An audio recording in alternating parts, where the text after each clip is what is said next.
Okay. One of our sessions today is going to be in Spanish. So for those of you who don't speak Spanish, including me, I speak un poquito, a little bit, but not enough. Um, we're using a different link because at this account, we have something called translations. So if you've never used translations before, if you go to the bottom to where it says captions, and you go to captions, if you you see there's a toggle there for translation. When you turn it on, pick the language you want to hear. Okay, so if your first language is French and you want to hear things in French, choose French. If you're speaking English and so on, German, pick German. If and when you speak the first time, you should be sure to speak that language because otherwise you're going to get nonsense in your translations. So even if you're bilingual and you speak, let's say, French and English, the first time you speak in French so everything works correctly.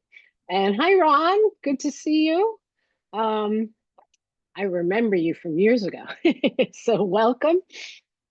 Please put it in the chat where you're joining us from for everybody else, as well as your name. And I was just explaining how to use translation. And maybe what I'll do is when we get to that portion of the program, I'll repeat it again for anyone else who missed the explanation. But since we're on it right now, Ron, if you go down to the bottom where it says captions, and you click on that, you'll see a toggle for translation. When you choose the translation, you should choose the language that you are native in. English, I assume for you it's English. And the first time, if you should speak on camera or even not on camera, if you should speak, use your native language so the captions are correct. Okay, so with that being said, last week, just as a review, we talked about what is biodiversity, what is a biodiversity crisis, and what are people doing about it. We just looked at the overall picture. Today, we're starting to dive into a perspective on biodiversity, which is the parrot's perspective. And this is all based on a summit that was held by the International Alliance for the Protection of Parrots, or IAPP for short, that occurred at the beginning of October last year. We recorded the entire summit, and what I'm going to do today is show you a discussion, presentations rather, that were made on the topic of how the parrot trade harms wild parrots. And then the following weeks, we will be looking at other focuses, including how the parrot trade harms captive parrots, how it harms people, and how it harms the environment. What I think I'm going to do, particularly since we're a small group, I'm going to show you what the first presentation, the introduction and the first presentation. Then we'll stop for a while so we can talk about what we've seen, because the entire program is about an hour. And I think it'll be too hard to watch the whole hour and then remember what the other guy said. So we'll stop in between each presentation. So if people have questions or comments, or I have some questions for discussion, so we could speak a little while. I'm going to try to watch the time so we don't go too long. And then at the very end, if there's time, I have a final video to show you. So before we get started, does anyone have any questions about anything? No. Okay, so we're going to dive right in. So let me just have to share my screen.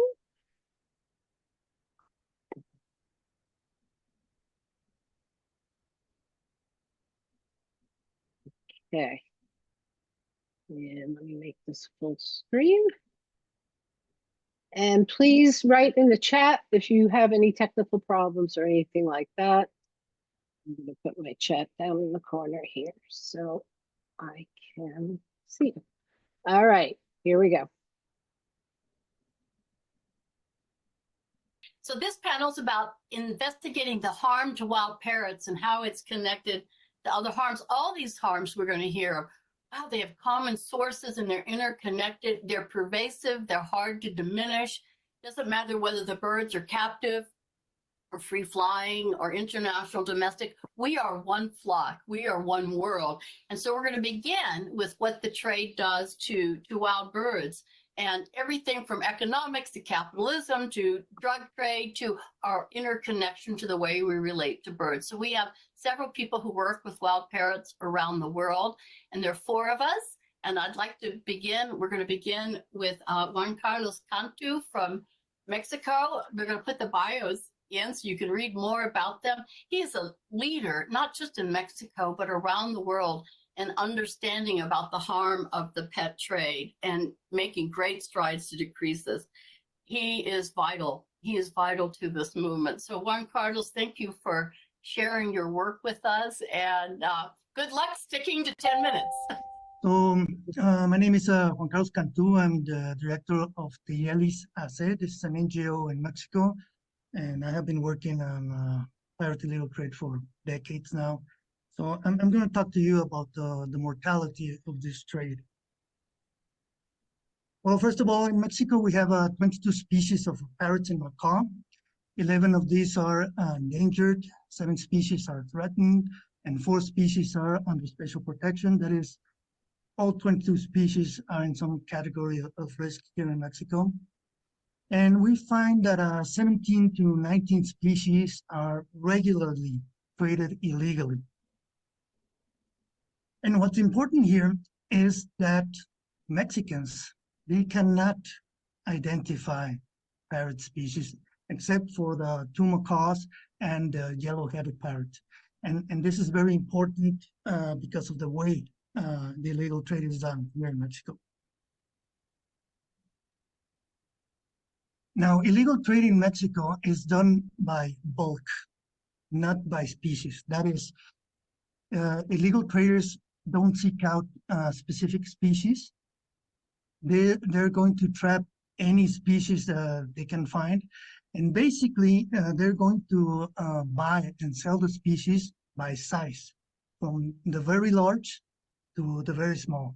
So basically, they just couldn't care less what species it is, because, as I said, Mexicans cannot identify different species. The only species they sort of can identify is the yellow-headed parrot, and traffickers know this, and so what they do is they bleach the feathers of the head yellow, and well, this works fine for green feathers, but for feathers of other colors like red and white or blue or lilac doesn't really work that well, so they have to do it again and again and again and again, and they do this with hydrogen peroxide. And what happens is that they end up burning the skin of the parrot and even the eyes. So again, illegal trade is done by bulk, not by species. Now, here is a graphic that shows the parrot illegal trade chains, and this is important because of what happens next.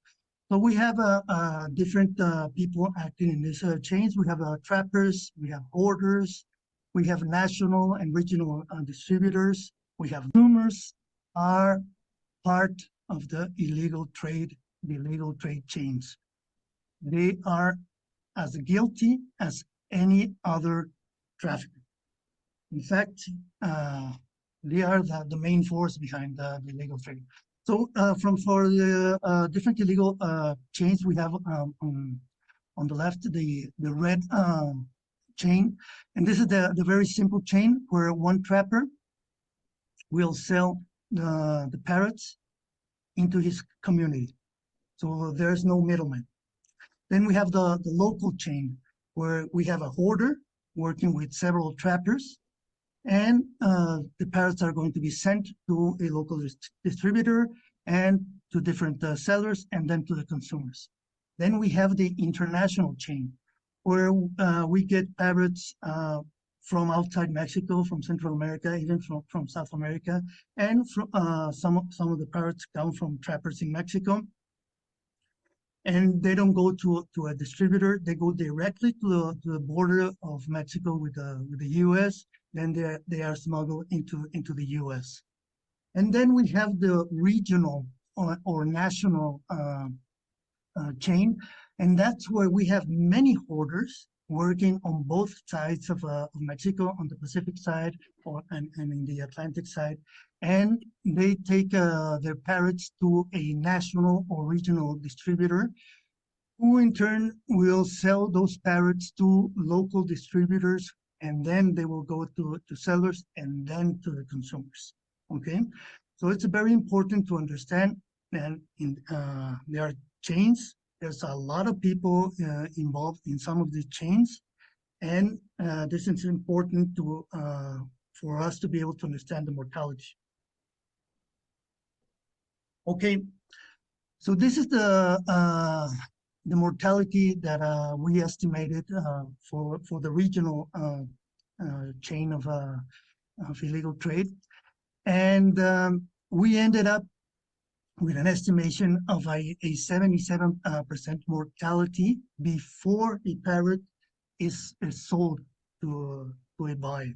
And so when you're in the stage of trapping, the mortality is very low, because well, it depends on which method they use to trap the parrots. But in reality, it is very low. The mortality only starts if they keep the parrots for many days before selling them to a hoarder. Hoarding, they take parrots from many trappers, and then you start seeing big mortality, 25% of mortality. And basically, this mortality comes because they really don't feed well the parrots. They don't feed them correctly or regularly, and so parrots start dying, basically of starvation. And then you have the transport.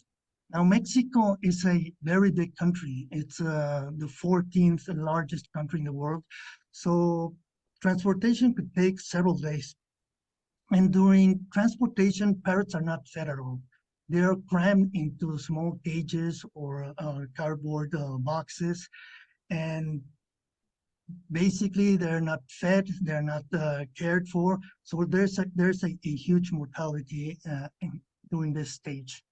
But then we have the distribution and sales stage. And in this stage, around 50% of all the parrots will die. And that's because these parrots are already weakened by having survived for several days, even weeks, before reaching this stage. And many of them are just basically about to die, or they will die before being sold, because once you get a shipment of 100, 200, or 300 parrots, I mean, you're not going to be able to sell them from one day to the next. It's going to take several days or several weeks before they get sold, and so they start to die rapidly. And the thing is that mortality doesn't end when they are sold. The mortality continues after they are sold, and there's around a 90% mortality before a year has passed, and most of it is going to occur in the first 2 or 3 weeks after the parrots are sold. Now, the thing is that even when the authorities are able to seize some of the shipments during the different stages of the illegal trade of parrots, it is very, very, very difficult to keep these parrots alive. They are already very weak, they are sick, they are damaged, they are wounded, and even when they give them the best food, all the medicines they need, the veterinarian services, there all day and all night, you have enormous percentages of mortality. Some of the shipments you will have even 100% mortality, even with all the care in the world. So this is something that people don't understand, because they buy a parrot and it dies, and they think, well, it's my fault. I didn't know how to take care of it. They never think that it's the fault of the traffickers. And so what they do is they go out and buy another parrot.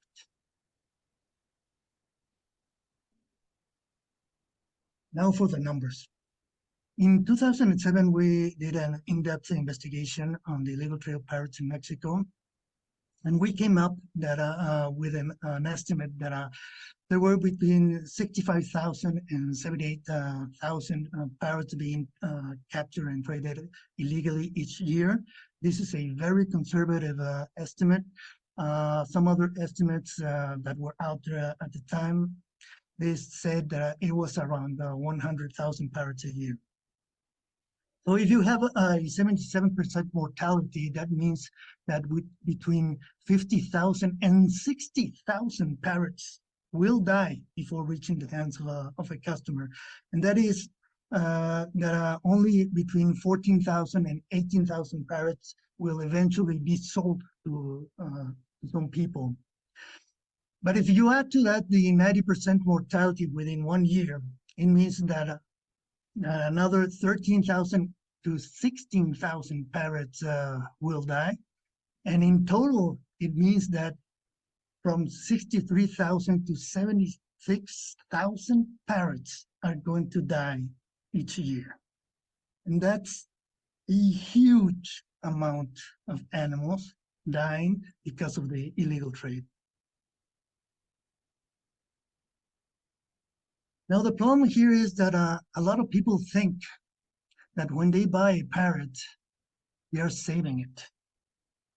And the reality is that when they buy a parrot, the traffickers are just going to use that money to buy more parrots from the trappers, to continue the illegal trade. So consumers are the driving force behind the illegal trade of parrots. If there was no demand, there would not be any illegal trade of parrots. For every parrot that is sold in Mexico, 4 more parrots will die in the illegal trade.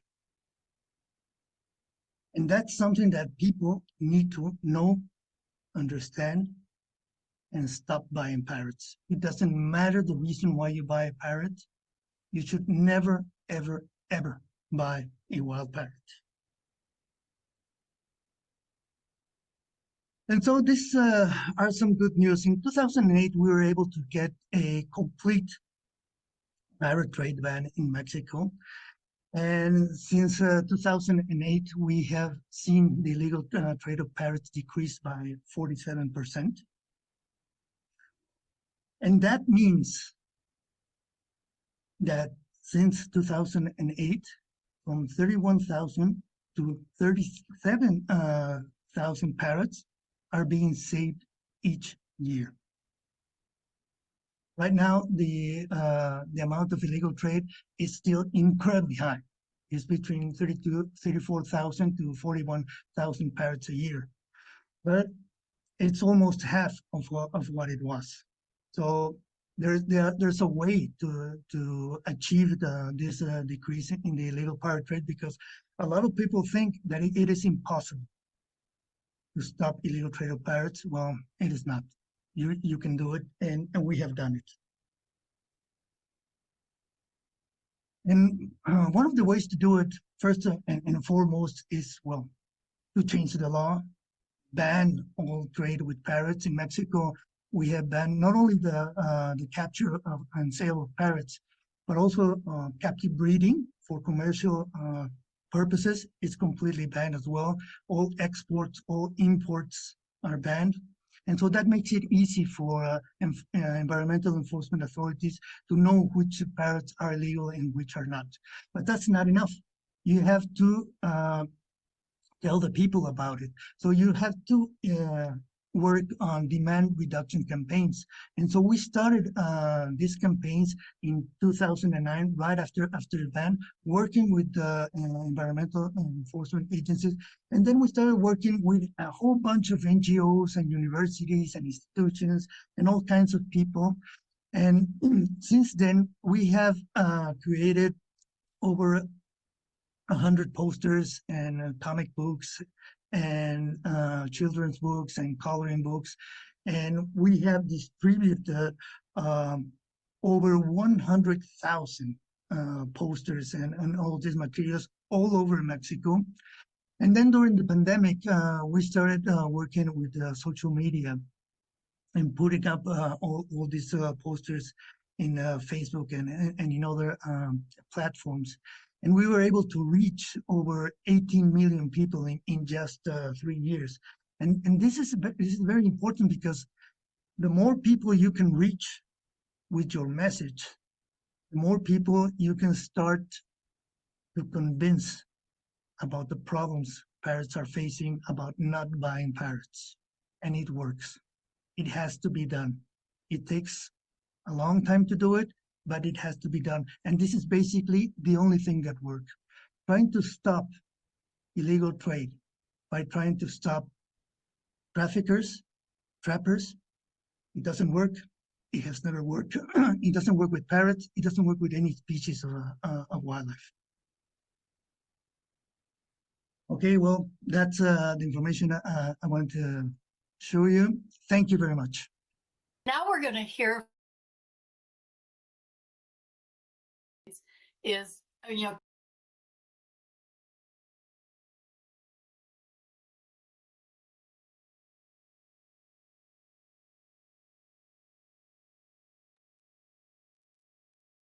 Okay, well, that started with very sobering information, I think. So first I want to find out how many of you have been fortunate enough to see wild parrots flying? Yeah, well, Sunny, why don't you talk a little bit about why it is you were able to see that? I could say that because I work with Proyecto Santa Maria here in Mexico.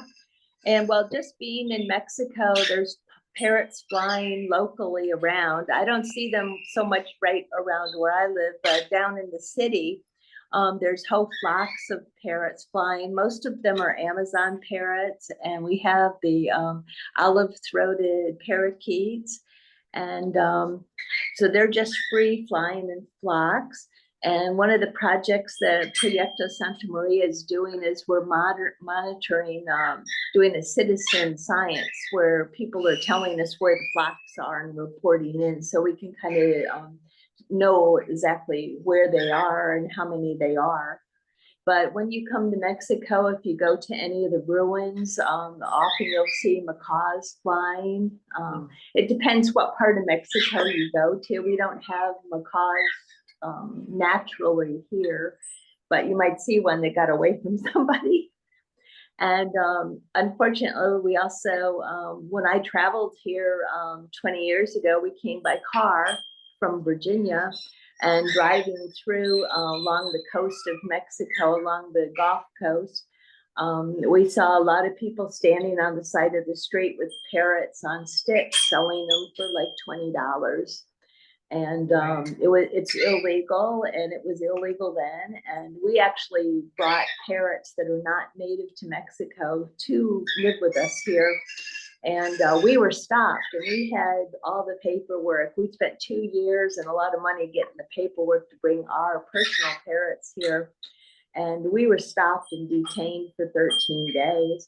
But wow, yeah, and we spent a lot of time with the wildlife people because we were with them for 13 days, all day, every day. And our parrots were in their bathroom because they had no place to put them. And we asked them, we said, look, there's the people selling parrots on the road. And they said, yes, this is embarrassing because you have the papers and they're doing illegal stuff, but we can't do anything. And I'm like, I don't understand why they wouldn't do anything, but I guess it was just too much for them to be able to do. So. Does anyone else have any stories similar to that? Either having seen wild parrots or experienced the illegal trade in any way? I know go ahead, Jessica. Yeah.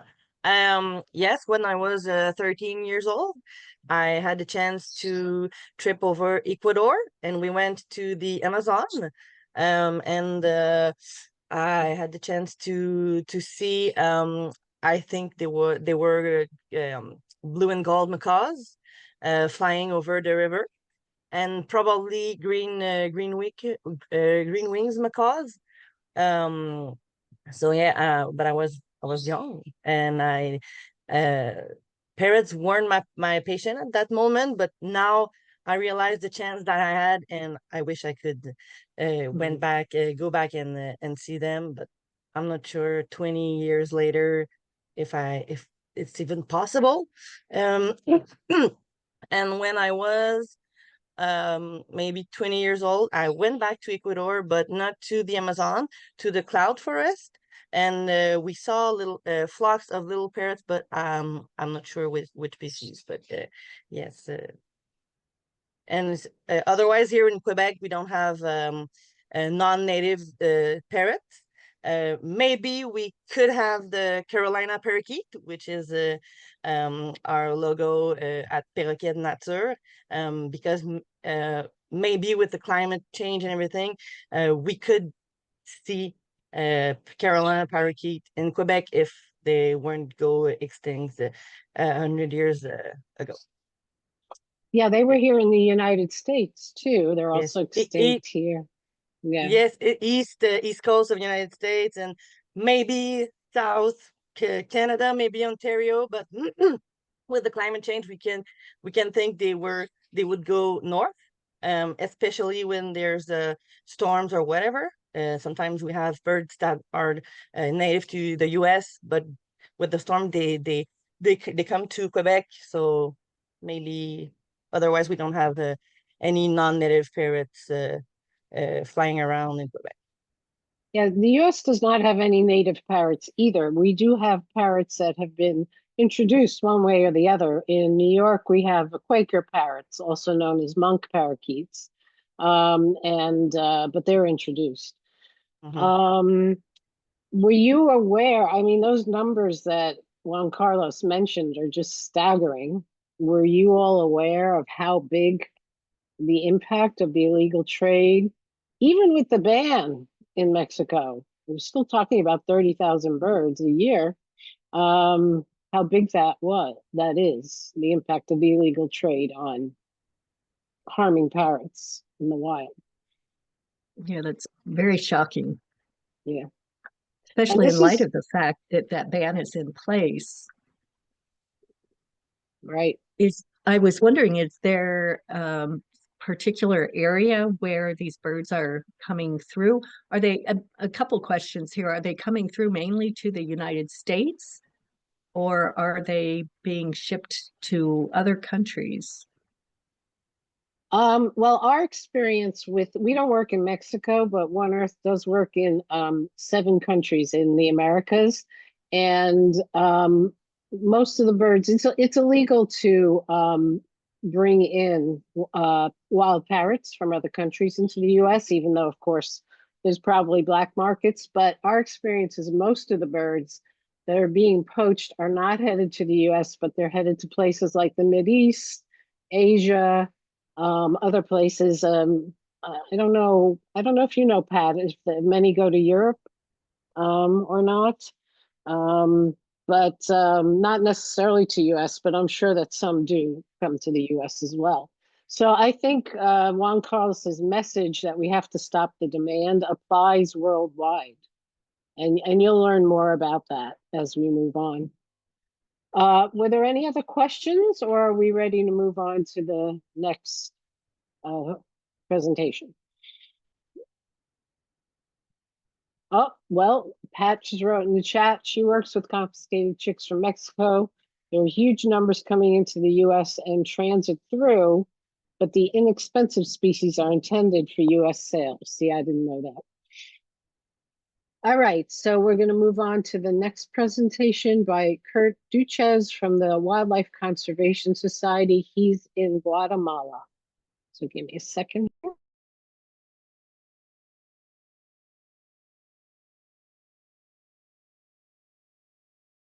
Key leader in Guatemala conservation and environmental protection. He's had so many different work experiences, and right now he's the wildlife trafficking officer for the Wildlife Conservation Society, and he's having an impact not just locally in Mesoamerica, but around the world. So Kurt, please tell us what's going on out there. Thank you, Laura Kim and the panel. I'm going to briefly explain what the illegal trade of birds have shifted to avoid of what Juan Carlos had been telling us. And this is very concerning because they have managed a way to produce healthy parrots and avoid controls in illegal trafficking around the world. So I will just show you. This is maybe would be the end of my presentation. This is news that everybody of all should know about. That a group of Taiwanese people were caught in the Miami airport with birds hatching in their luggage. Those birds were transported as eggs, and due to a time problem, maybe a flight delay or something like that, those birds started hatching at the Miami airport. So as you all would know, parrots don't need a lot of humidity and heat in the last days of incubation. So traffickers are using these 2 days or 1 day prior to the hatching of the birds to ship them around the world. And they don't just ship them, they take it in their luggage. So this bird passed 2 airport controls, 1 airport control in Managua, Nicaragua, and the 2nd airport control in Miami International Airport. Those eggs were not identified by X-ray, or the X-ray people did not knew how to identify eggs into a luggage. And these birds were a bit lucky because some of those started hatching during the last flight, and they were start making sounds, chirping at the airport in Miami.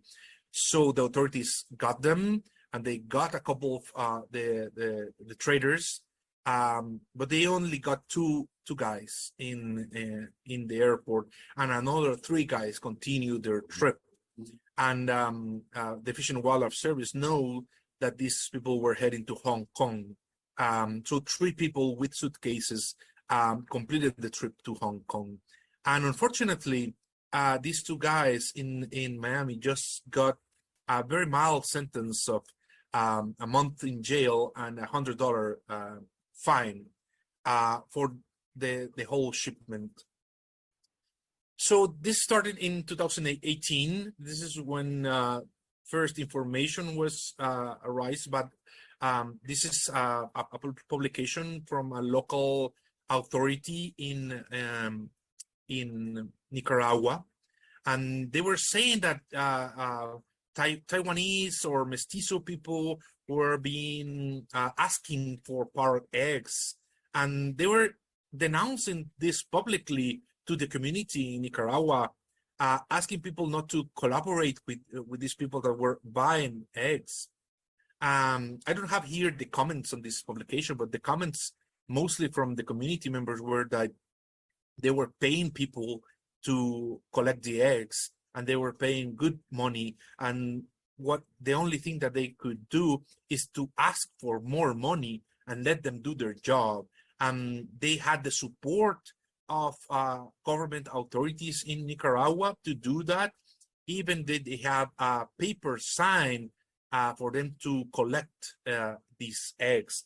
So by collecting the eggs and not paying for chicks, they are just skipping the part of collecting injured or sick birds, and they're avoiding the part of transport of the birds. So they are lowering the mortality rate of these birds and ensuring that they will produce better chicks for the trade.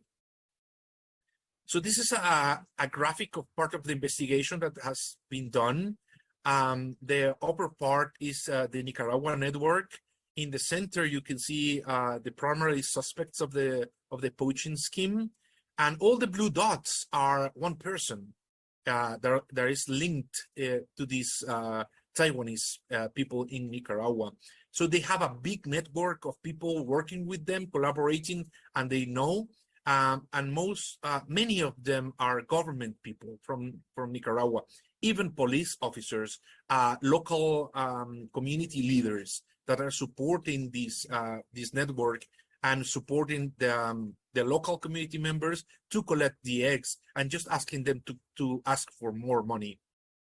And the second graphic in the lower part of the slide is the Asia network. It's in Taiwan, Hong Kong, and Singapore, and there are some connections with Paraguay and Guatemala. There's not specified in the graphic, but some of these connections also links to Guatemala and Paraguay.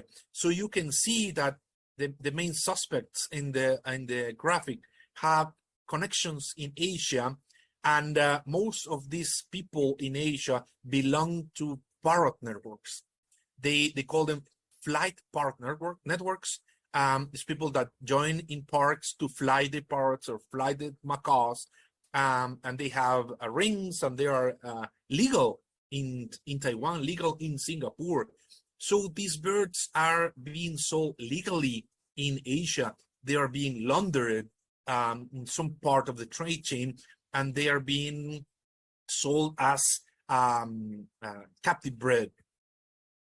So how the structure works is they get very good connections with community members. They go to the forest, go to the communities, spend time with people, pay them money, pay for food, pay for lodging, and they get along. This is a real photo of the traffickers and community members, just getting along with the people, and they are collecting a lot of eggs. They're collecting all the eggs that are being produced in the Caribbean coast of Nicaragua, and also bringing some eggs from Honduras to their breeding facilities. And I would say that these breeding facilities are mostly hotel rooms that they pay. They have these portable incubating machines, and they incubate the eggs in hotels. They have not a specific location in the area. This is actual photos of the machines they're using. This is mostly used for poultry. They have a very good system of controlling the eggs. They have identified the eggs. They know when they put the eggs to incubation, and they monitor the timing. They also have ovoscope. I think that's the name in English. In Spanish is ovoscopio. That's the light that they use to see the chicks developing well inside the egg. So they know exactly when these chicks are going to hatch. And this is where the trade bifurcates, because they have two different ways of business. The first one is to produce the chicks in Nicaragua. They are hatching the eggs. You can see very healthy animals in the lower part of the slide. These are birds ready to be sold. They are not being sold in Nicaragua. These birds are being trafficked alive. We still don't know how is the mechanism of these birds arriving to Asia, but we know that these birds are not being traded in Mesoamerica, nor in Nicaragua, Honduras, or Guatemala. These birds are not being found on the market. So there is a gap into the investigation that we don't really know where those birds are going. Well, we know where those birds are going. Those are going to Asia, but we don't know how those birds are going. So the second way that these people is using is just to bring the eggs. They are using portable battery operated incubators. So they put these incubators into their luggage, and they just take a plane. These are images from the government of Paraguay. They intercepted the same network of Taiwanese people extracting eggs from Paraguay and Brazil, and they were heading to Singapore. This was a flight heading to Singapore. So this is just one of the shipments that was caught in the airport, because the X-ray technician identified something irregular on the suitcase, and they stopped it. When they opened the suitcase, the owner of the suitcase started just breaking all the eggs and killing all the birds. So that was something horrible. So now we know that they are transporting eggs through the United States, through South America. Most of the birds are coming from Nicaragua and Honduras, but there is a network of traffickers linked to the same structure, extracting eggs from Paraguay and exporting all those birds to Asia. This is part of the evidence of the investigation. In the left part of the slide, you can see the birds that are being pushed in Nicaragua and in Paraguay. Then in the center, there's a map where these birds are going. The upper part is the link between government authorities in Nicaragua and the structure of Taiwanese people in Nicaragua. The lower part, the lower image you have already seen, the way they do it.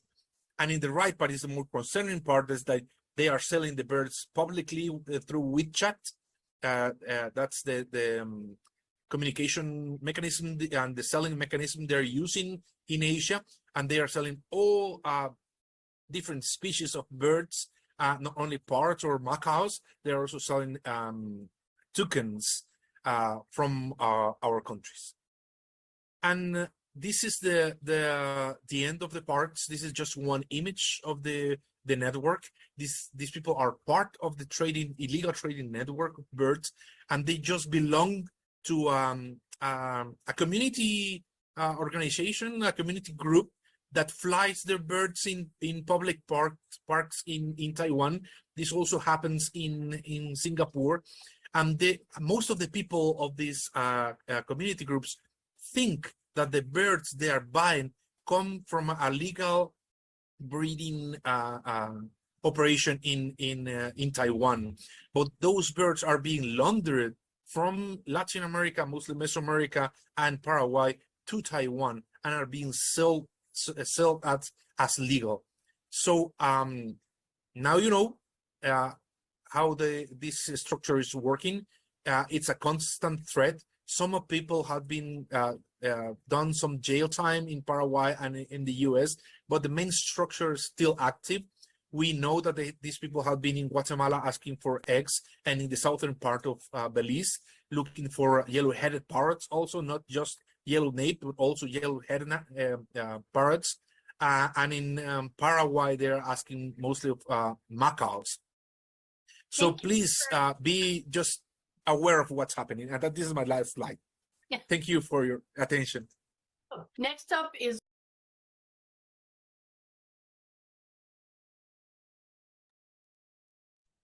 I want to welcome Laura, Kim, and Adrienne. The way we're structuring things today is we're watching a presentation and then we're talking about it, and then we're moving on to the next one. That way we don't have to remember what the person two presentations ago said.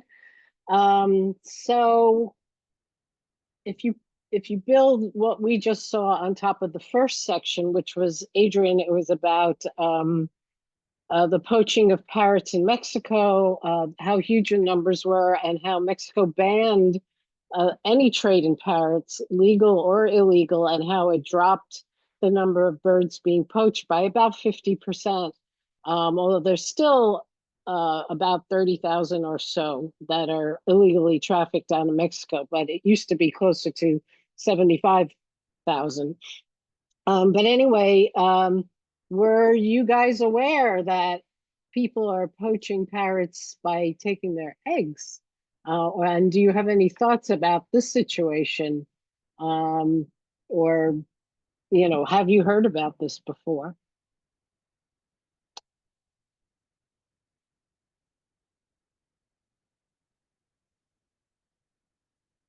Or are there any questions? One question that was in the chat, now that Laura Kim is here, Laura Kim, you might be able to answer this question. Jessica wanted to know if any of these birds are shipped to Europe. She had heard that South American parrots enter Europe through Portugal. Do you know anything about that?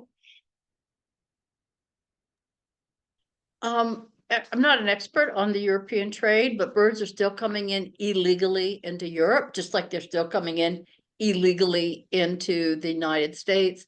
And I know that some of the trapping of eggs have been caught in Spain. So we know that they're on flights to Spain and that they're going that way. And then there's also the current of, and maybe Pat can speak more to this, about illegal moving birds to Europe that are moved with corruption or with bribes or with pseudo legality documents. So we still know that Europe is a draw for parrots being moved from the wild. Yeah, Pat, do you want to comment on that, or talk about, Pat was involved or still is involved in what's happened to those eggs that they caught in Miami? She actually is part of the groups that are caring for the birds that hatched. Do you have anything you want to add if you're there? Oh, and our friend in Germany wrote, some countries in Europe are easier for poachers to deliver birds, but many countries have very strict rules about any fauna coming into the EU. Oh, and Pat wrote, all of the smuggling increased enormously during COVID. Go ahead, Pat. Just quickly, I was involved with the yellow-naped parrots, and I feel like I can talk about it now because there's been no movement on our own government to make sure these birds have a final home.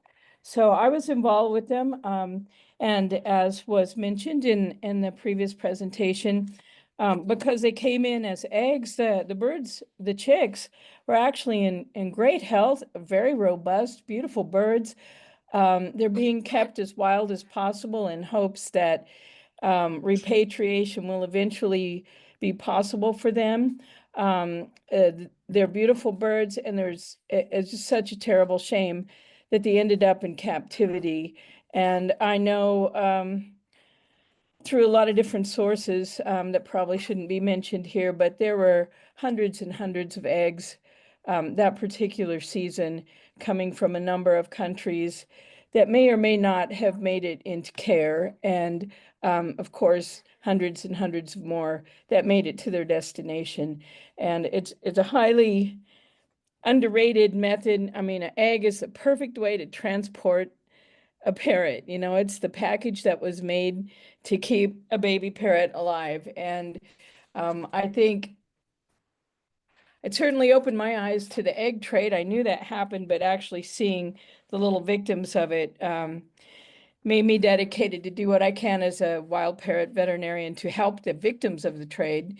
And I still, even though my hopes are dashed every day, I still work very hard to try and make sure that there's some sort of channels that are safe for these birds to go where they belong. And right now, as you could see, there's officials in the nations that these birds came from that are highly corrupt. And also, I should say, there's corruption in European and North American countries as well. So right now, it's not safe for the birds to go back, and I can understand that. But they are alive, robust, and doing very well, and are very wild. So just an update on them.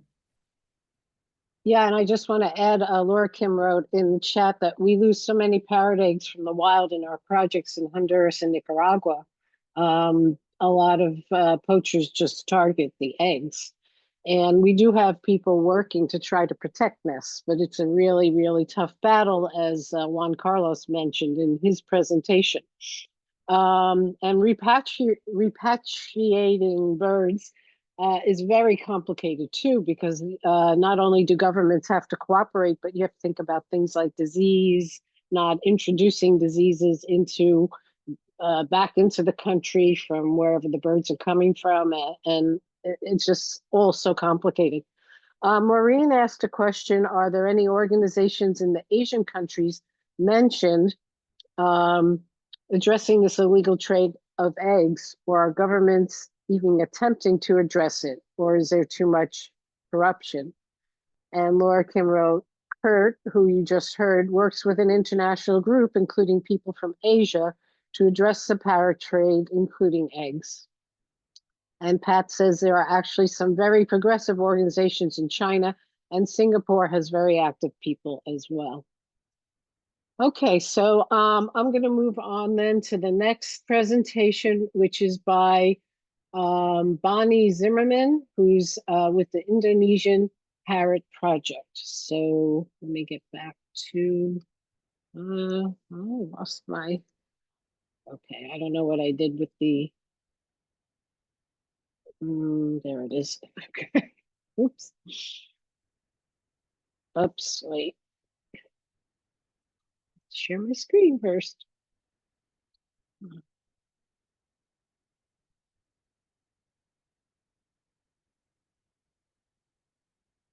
It's Bonnie that is going to us to Asia with her work.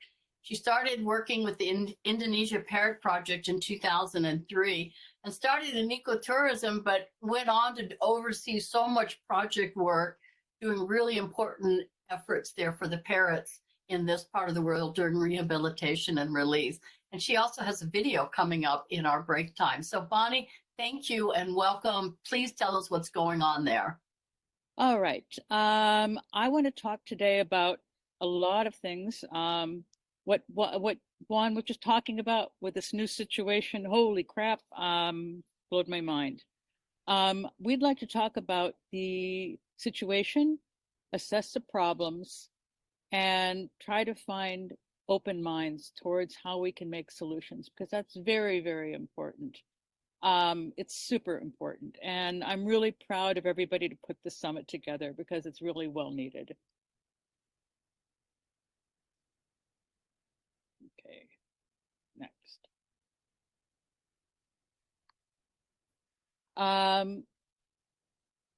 There is a lot of stuff that's happened in Indonesia. Oh gosh. And obviously I am not the best presenter. There you go. No. Oh. This magnificent wild-caught Moluccan No. Go down to the bottom left. You see those arrows left and right? Yep. Yeah. And all you guys are, okay, there we go. There we go. Thank you. Sorry. Smuggling has been a big problem in Indonesia. In Asia, which is part of Indonesia, the illegal trade has been on the rise in recent years. Wild-caught parrots are poached from their homes, sometimes using glue traps. If you can see right here, a couple things. First of all, if you look at the bird on the left, the parrot, if you look closely, you're going to see wire traps. There's all kinds of string and plastic there. That bird is actually trapped. I took the picture of the bird and then I realized later that it was trapped, and it wraps around the feet, and of course they go get it. The illegal trapping is mostly in cockatoos because those are really, you know, the ones that they want the most. But you can see here, this is from an undercover, the way they've gone ahead and they've trapped that bird with glue and again, different strings to go ahead and get the bird. And they take that bird. And then basically the birds are been smuggled out of the country, mostly in things that are awful, like the water bottles, suitcases. Most recently, just about a month ago, a group of parrots were smuggled in boxes underneath 3 layers of other things on a boat to the Philippines, and they all died. So unfortunately, as we know, they cannot handle being transported, trapping. Most of them die. It's just really bad. Most of them die in transit. And the one part that just really kind of breaks my heart is it's still going on. Now, on the good news, I'll tell you more about it today. There are some changes, but in the meantime, we just have to keep diligent. It's just unfortunate. Indonesia is a huge place, okay? For those of you who don't know much about it, which most people, it's 17 to 18,000 islands. It's 3,500 miles wide, and only about 6,000 of those islands have been explored. It's the 4th most populated country in the world. However, most of those people live in Jakarta, in the big cities. Once you got it into the villages and the islands, that's very, very low. There are tons of ethnic groups. 1,300 is a lot. Pretty much if you go across the archipelago from one to the other, you're going to see 600 different languages being spoken, different cultures. The people look different. It's dramatic. And because so many of these islands are really remote, that is good and bad. That's where most of the parrots are. However, it's also problematical because it is also where smuggling occurs. I just recently, we've had more people coming in and destroying things, just on a separate side. Global mining, outside countries, including the Philippines, China, Singapore, have gone in and they're doing global mining, and also oil. And that is a big problem because that's destroying habitat. It has huge mineral reserves, and the government, I'm sorry, they won't see this, is corrupt. So they will allow people to come in to take things like that, and also our treasures, the parrots. It's a tough thing, but it's good. Now the man down on the left, those are the people that we like. They are the ones that are actually working directly in protecting parrots, but they're also live with parrots in a safe way. The trappers are mostly from out of the country at this point. In May 2024, 2,900 and other parrots and animals were confiscated in the Philippines and returned to Indonesia. But it includes more things like crocodile skins, animal parts, bear paws, and a lot of this is now being done through social media. This early bust for 2,500 parrots, that was busted on time, but there's all these cross-border smuggling things, and it's a mess. If they are busted, they are prosecuted. This is a very tiny short video, but I want to show you about what happens when we pick up a bird that was trapped. This magnificent wild-caught Moluccan cockatoo was confiscated from smugglers in the fall of 2005. During the brutal trapping process, he suffered severe head trauma, lacerations, and blindness. When this video was taken, he was so scared and angry, he tried to lash out and fight with every person who approached him. A few days later, this majestic bird died. Project Birdwatch is renewing its dedication to fighting the cruelty of the wild bird trade in the memory of this unfortunate cockatoo. This magnificent... Now, I have to tell you, I've been working on this for 21 years. It was an old video, but it really kind of shows what's really going on. But one of the things I want to do is we're going to talk about the bad things, but I also want to talk about anything is possible if you get creative.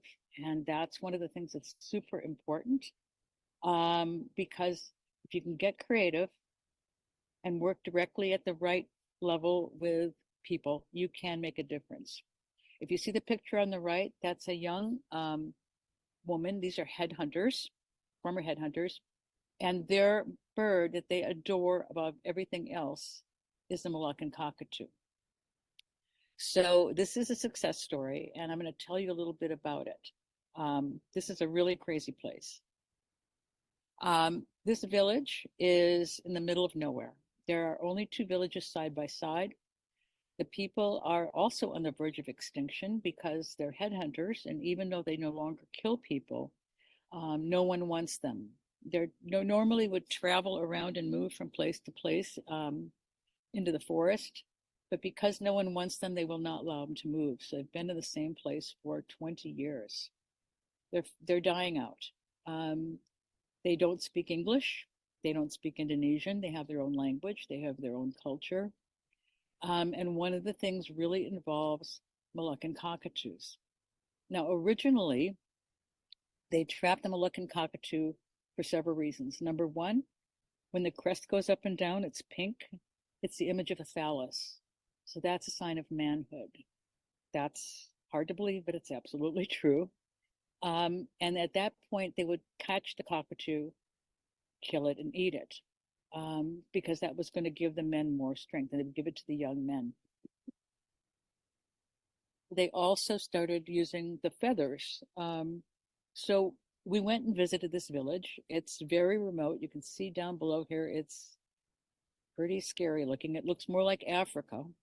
And we were some of the first people to make contact with these people. We sat down with the chief, and what we did was we talked about what we could do to mitigate their problem. They're starving. The villages, the houses are in the front where the men live. The women live in the back with the children. The women only visit the men for giving them food or, sexual stuff. And the men go out and hunt every day. However, there's nothing to hunt anymore. They eat wild food. They do not eat cultivated food. So they eat snakes or they eat whatever they can find in the forest. The men eat first. If there's anything left, they give it to the women. Otherwise, that's it.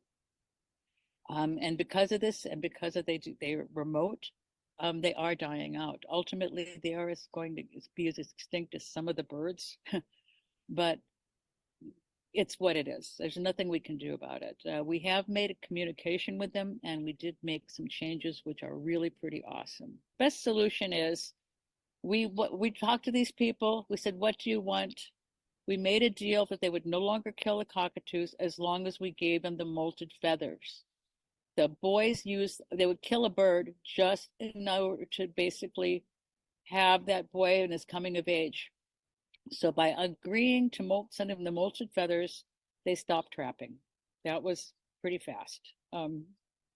And again, I'm just going to skip this and read it real quick. While working with people in person, you can make the change. We have released cockatoos back into the wild. We're doing great.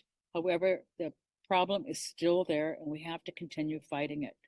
I hope that all of you are interested. If you're interested, please join me. Send me an email. I think they've offered you one, and I would be pleased and honored to talk to anybody to see if they'd like to help, because we need it desperately. And that's the end, and I say thank you very much. I am the last.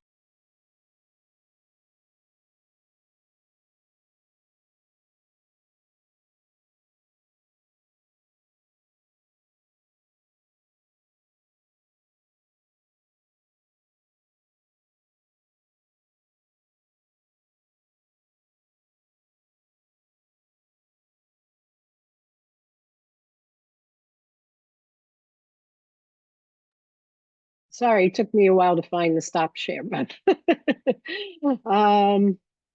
Okay, so different part of the world. There seems to be a common theme going on, although the reason why the villagers were hunting the birds is very different. But it does show how being creative can really make a difference, and working directly with people who live with the birds, which is the essence of what One Earth Conservation does. Sometimes they're indigenous people, sometimes they're not, although a lot of the times they are.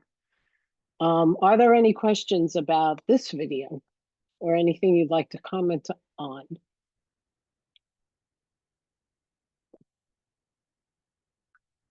Okay, so why don't we just move on to the last one then, which is Laura Kim's presentation, and she'll be talking about our projects with One Earth Conservation. So let me get that going. Whoops. Presentation, and I just want to highlight some of what the other people said and tell you a few stories as well. So the harm of the parrot trade on wild populations, this is what we've been talking about today. And just a brief story about Guatemala, where we began work, one of the first parrot projects in the Americas, studying the now critically endangered yellow-naped parrot. And we were one of the first people to document that nearly 100% of our nests were trapped.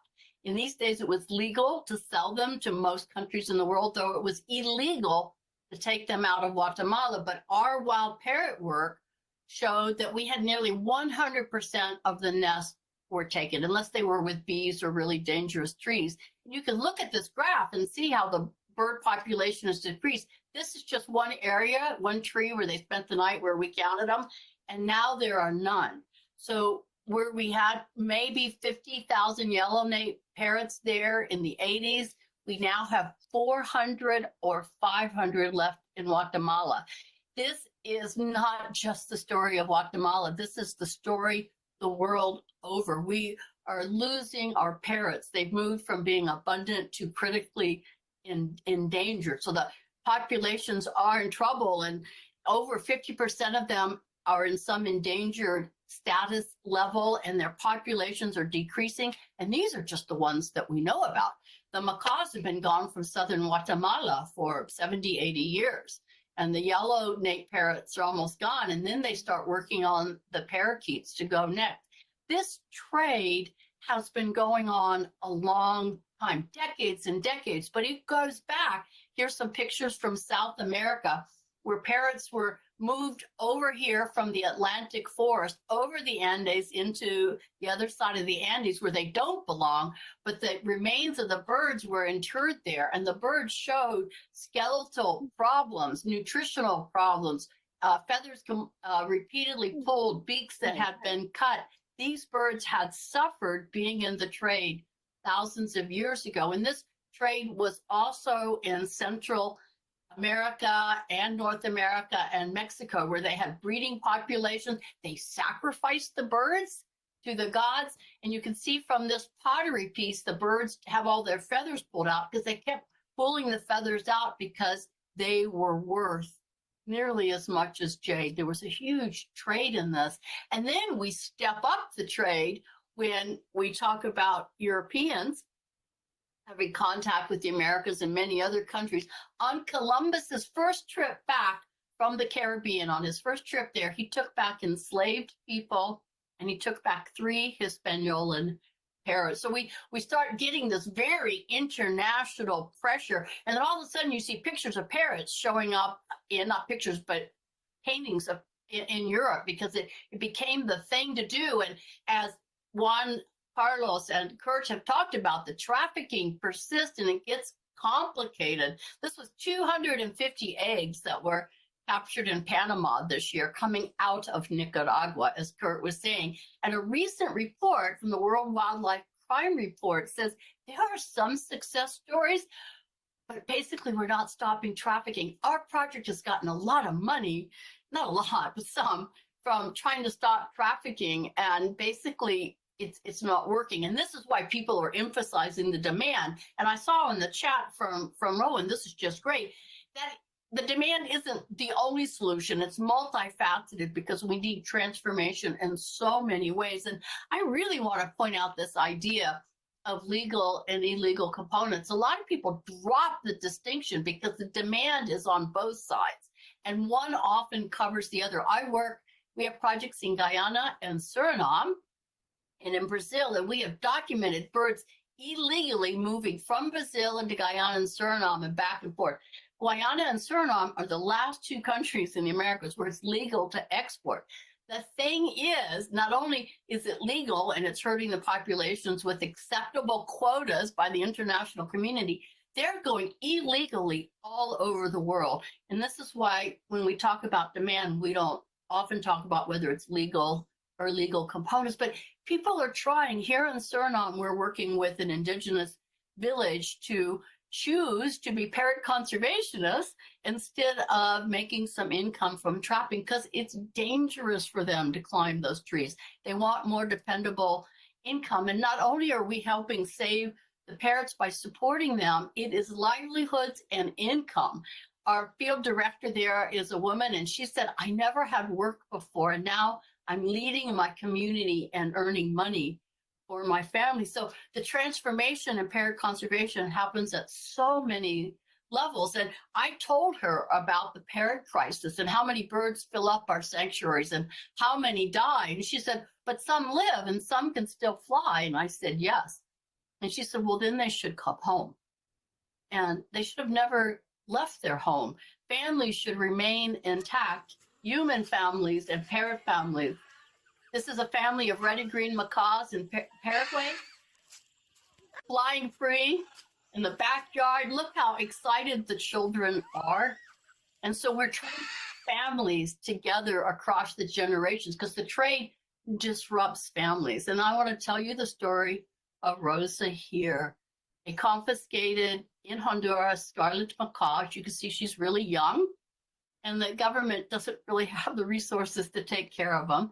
And so here she is, and her foot looks a little off, right? Something's not quite right there. And here's a picture they sent to me, and you can see her leg here is swollen.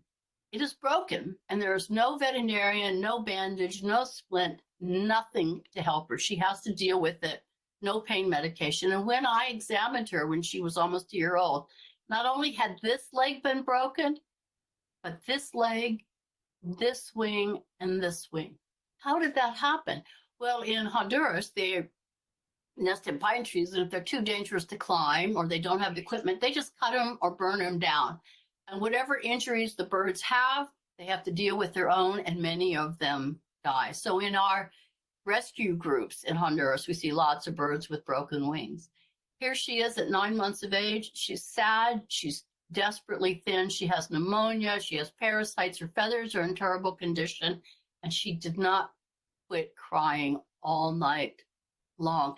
This is just one story. I know I can tell you hundreds of stories like this.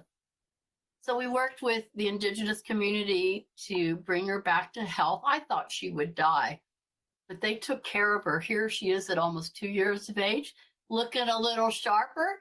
She can flap.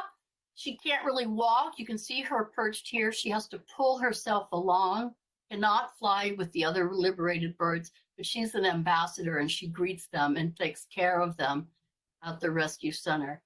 She only lived to be 4 years of age. It was a hard 4 years. They lived to be as old as we do, so she died young.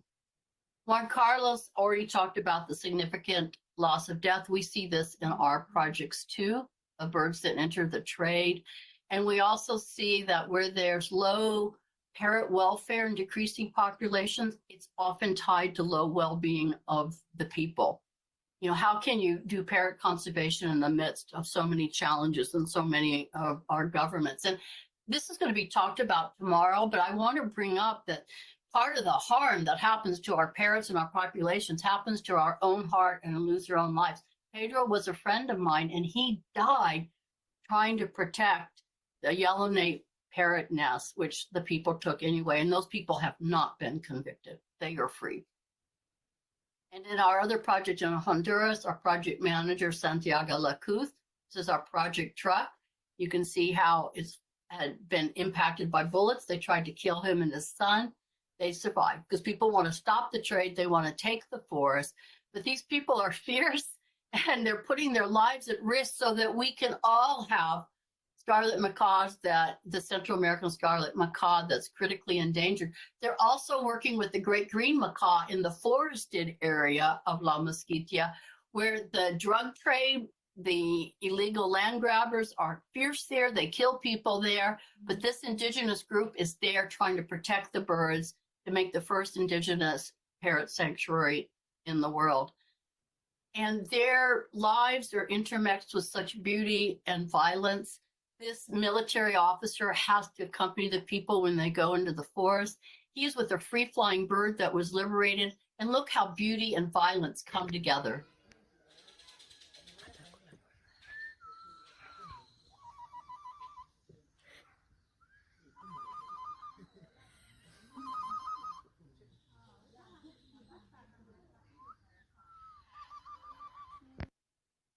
Birds can choose to be with us, and people can choose to risk their lives. So in this project, this is a graph showing that the fragile success is possible, going from 100% poaching 10 years ago, and we now keep it to about 12, 13%.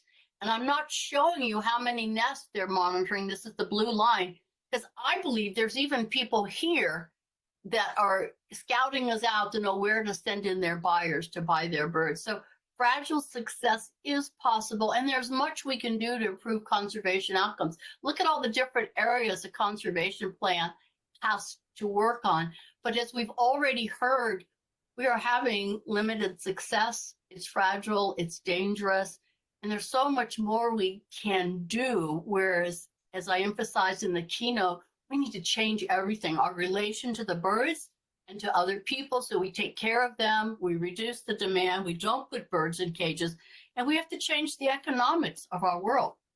It's not okay to take resources from one and give it to another. And what Carlos talked about, what we can do is we can do social media campaigns. This is a group of many organizations, Loyal Sin Fronteras, Parrots Without Borders, doing their effort on social media to reduce the demand.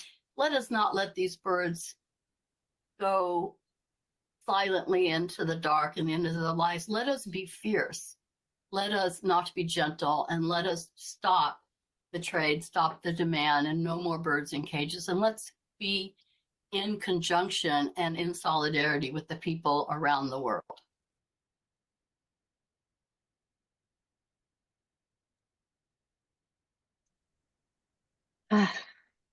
So I know this is hard stuff to watch. There will be more, but I do want to say that Laura Kim, who you just saw, is going to be leading another learning journey after this one, starting on February 15th for 4 weeks. And that's an hour and a half per session. And that's on a positive outlook on care and compassion and how to cope with all the overwhelming environmental issues we're facing. Do you want to say anything, Laura Kim, about that? About the next course, the next course was done in response to the conference in October, the International Alliance Protection of Parrots, because so many people said, well, how do we talk to people who may think differently than we do? And how do we approach that form of education and awareness? And then also, how do we take care of ourselves when there's so much sorrow in the world? And so we nailed those two things together to offer that course to any and anyone. It's open to anyone. You don't have to be a parrot person at all. And to address how do we stay engaged with compassion, and how might we actually use our words to the best benefit to build the world we all want to live in. So are there any questions? You actually have the speaker right here. You can ask questions of on Laura Kim's presentation, or any comments or any experiences you have had around any of these issues. I do have some other questions for discussion. Do you have any ideas of any possible solutions to these problems? Or how might you share information, new information that you've learned from what you've watched? Because I imagine a number of you who are working with, a number of you who are working with parrots have followers, you're on social media, and perhaps you can help spread the word.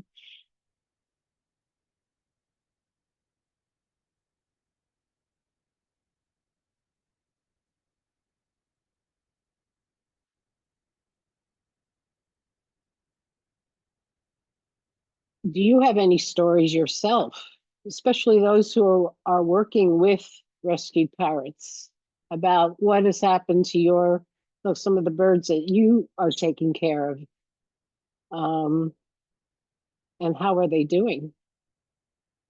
I know, Sunny, you were telling me a story about a bird that lost its wing.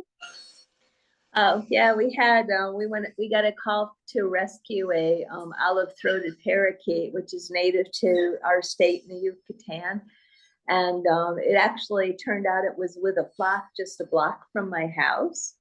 And so I went over, and it was a baby, probably like 3 or 4 months old. And it had apparently, the poachers had shot it in the wing. And so its wing was infected. And apparently when it got shot, it was still able to fly for maybe a few weeks, but the wing had gotten so gangrene, and it was like the bone was black, and it could no longer fly. And the parents were coming into this person's yard and trying to feed it and take care of it. And of course, the baby couldn't go with them. And so we went and picked the baby up, and I took it to the bird vet, and they were able to save, like, they cut it at the joint, sort of the half the wing. So kind of when she stays still, you see the wing. It looks like there's sort of a wing there, but it's not there really. And So she won't be able to be returned back to the natural habitat. And it just really broke my heart because when I had just walked over to where we picked her up, and walking back, the flock was right there and yelling, and she was yelling to the flock. And it just really brought home the point of you breaking up a family. Thank you for sharing that, Sunny. Yeah, there's so many heartbreaking stories. Laura Kim put a comment, do you think an international campaign to grow awareness about the parrot crisis will work? How can we find the time and social capital to do this? That's what the IAPP is trying to get going, and it's very slow going. It's not easy because people are very busy and overwhelmed with what they're already doing. I know all you parrot people are shaking your heads. Yes, it's enough to just be taking care of the birds you have. But you might want to check out the Alliance for the International Alliance's website, and I'll put the link in the chat again, because we are going to have some more meetings. We are going to be trying to get things going with the time we have. You also can read about the speakers on that website, and you can also follow up with the recordings of the discussions. We had discussion questions with the same people you just saw, and they had about a 20-minute discussion, but we didn't have enough time to show that today. But I do have a video that I'd like to show you. It's about 12 minutes long, and it's messages of unconditional solidarity from people around the world, people who couldn't necessarily make it to the summit, people we worked with through the Parrot Conservation Corps, and other people as well. So why don't we go ahead to that, and then we'll see if there are any remaining questions, and then if not, we'll call it a day for today. So let me just get that video lined up.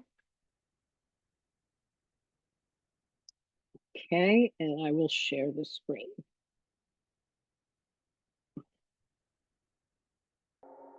Harm to parrots in captivity. Oops, I'm just trying to make it full screen. For some reason it's not. No, why is it not letting me make it full screen? All right, I'll do it manually. Oh, there we go. Okay. Is significantly related to their longevity and their need to bond to their flock. We see birds who have been in several different homes, and some of them not very good, and they come to us and their ability to trust is severely compromised. We also need to educate people about the fact that they are not good pets, and they're much better served living in the wild. We are seeing parrots suffering due to the miseducation and misinformation spread by parrot traders such as pet stores and breeders. Many parrots are living short, unenriched lives, and many more are suffering from many diseases, including liver disease, due to the misinformation spread about their diets. It is time for this neglect to end. Parrots that come to the rescue are victims of capture and confinement, and are often unable to fly. Parrots are not pets. They are wild animals, emotional animals. Many people want to surrender captive parrots, but there are not enough resources to help them all. Let them fly free. No more cages. In the short time that we've been established, I've witnessed some of the most disgraceful and manipulative behaviour by importers and sellers of birds. Their pros are conning the public into believing they're good when, behind the scenes, they're bringing birds into the country in plastic bottles and discarding dead birds in bins. We were set up after a really painful experience with PPFD. That's a serious, incurable disease that's spread widely as a result of the bird trade. We need to stop seeing birds as a novelty, as disposable, and as something that we own. When you think about people in parrot rescue, do you ever wonder if they experience trauma? Because most do. For me, it's the emotional trauma. Having these birds come into the rescue, sometimes knowing what they've endured, sometimes not. They all have such different stories and such varying needs. It's very taxing on your heart and your mind.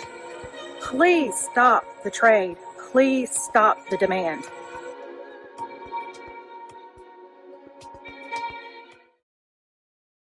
The widely accepted standards of care and public perception of parrots' needs in captivity fall far short of what's truly required. These standards of poor care were established by the pet industry decades ago and still persist, making captivity intolerable for parrots.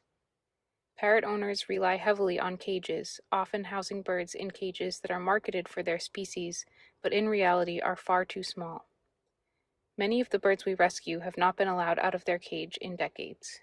It's commonly recommended in the pet trade to keep parrots as single birds to render them dependent on their human caregivers. Humans are simply unable to provide adequate companionship for a species that spends 24 hours a day with their flock, which means captive parrots live in social isolation much of the time. Breeders encourage the practice of hand-feeding baby birds to ensure a bond between birds and their caregivers, but the truth is, parental deprivation is the most psychologically and behaviorally damaging practice in the industry, resulting in birds who don't recognize what species they are, don't recognize boundaries, and are at high risk for developing behavioral disorders that render them unmanageable in home environments. Hand-reared birds will change with sexual maturity. There are no guarantees that a hand-raised parrot will remain bonded to its original caregiver. When relinquished to a sanctuary, these are the most challenging birds. Our most aggressive and dangerous parrots are products of hand-rearing. Self-destructive behavior like feather plucking and self-mutilation can be rooted in issues like stress, abuse, neglect, and social isolation. But very often, self-plucking and mutilation happens despite the best care people can offer. We at Foster Parrots attribute plucking and self-mutilation to the broader biological stress that captivity inflicts. These animals are unable to engage in natural behaviors and biological directives as dictated by their evolution. They are not eating the foods they've evolved to eat. They lack the social companionship they would have had in the wild. They are unable to choose their own mates, excavate and defend nests, and produce offspring.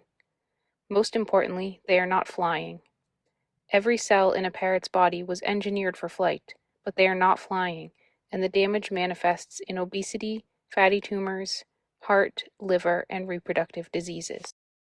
Tragically, the majority of birds coming into sanctuary from the most egregious situations were actually well loved by their guardians. People simply lack the knowledge and accommodations to properly care for parrots. Poor care is the standard for parrots in captivity.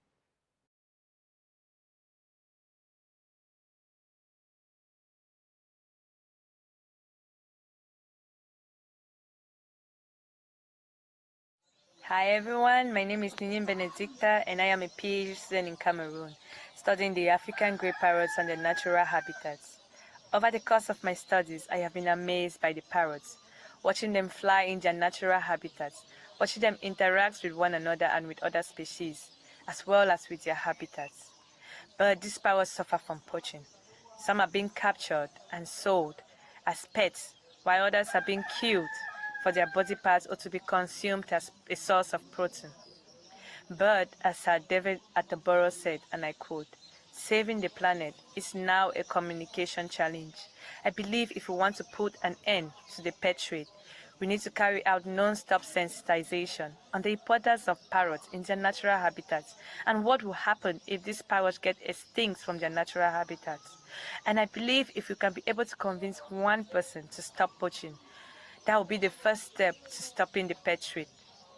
So with this message, I am sending out my voice to join the voices of others to say, stop the pet trade, stop the demand for parrots, and no to birds in cages.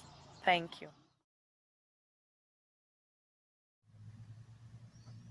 El principal objetivo en Loros Sin Fronteras es lanzar una voz de alerta para detener el tráfico de pericos para el mercado de mascotas, ya que el 90% de estas aves que son atrapadas de manera ilegal muere antes de llegar a un comprador. Esto ha hecho que la mayor parte de las poblaciones estén en grave riesgo de extinción. Tú puedes detener esta cadena mortal diciendo no a la compra de pericos.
Costa Rica is home to some of the last remnant populations of scarlet macaws in Central America. Through conservation, reintroduction projects, reforestation, and education, these populations have been increasing. However, so has the threat of poaching. It's a sad reminder that until the trade on exotic wildlife and keeping parrots as pets in captivity is resolved, that this threat will continue to persist. Macaws are a great flagship species. They show us how healthy an environment is, and with this we can use them to protect not just individuals but whole ecosystems. Each year, macaw conservation receives victims from this pet trade, birds that have been confiscated, being poached as chicks, and sometimes they cannot be rehabilitated or released, so they need to have permanent sanctuary.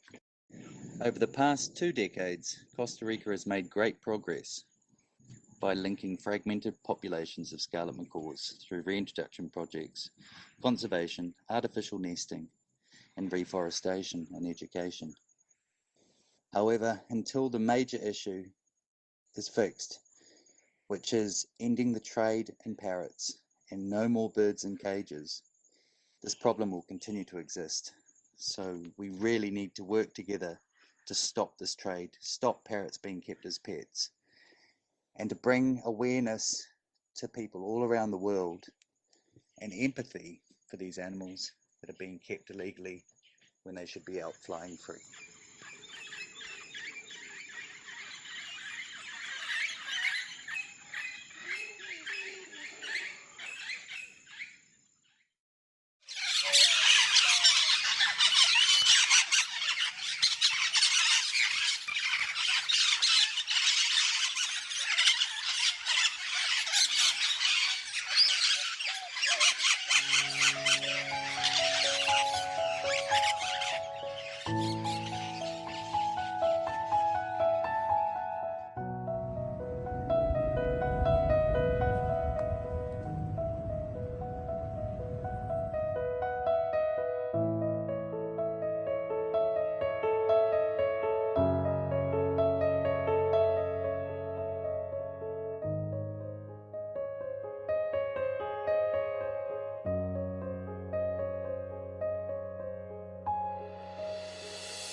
Sorry, I have a video running that shouldn't be, so just give me a second to get that stopped.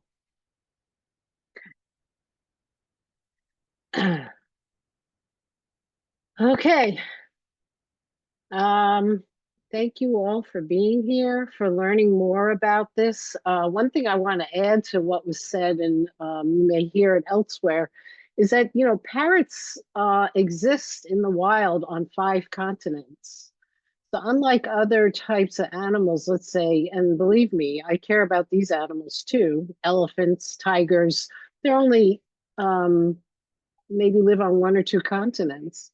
But if we had a global education campaign about this, we would be hitting a lot of the world. So we're really trying to work hard to get this message out. That's why all those videos ended with the same tagline, stop the trade, stop the demand, stop keeping birds in cages. So if we could just hammer that message home around the world, it could have a big impact. Before I talk about next week, are there any other questions about anything you saw or any comments?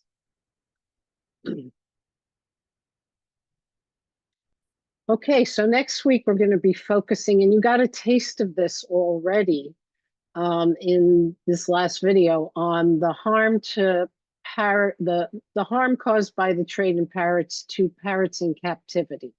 And we'll have 4 more experts speaking on that topic. Particularly if you work with rescue parrots, this will be a special interest to you, if you don't already know, but you'll probably learn things that you don't.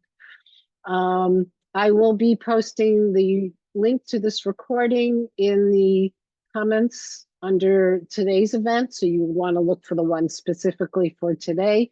It will also be on the One Earth website. And you know, invite your friends and colleagues to watch these recordings. That's why we record them. We are trying to get the message out. So thank you, everybody. Hey, we made it even early today, finishing on time. Feel free to unmute yourself and say goodbye, and I look forward to seeing you next week. Bye-bye. Hi, thank you. Bye. Bye, everyone. Everybody. Hi, Adrian. Good to see you here, Adrian. Take care. Bye-bye, all.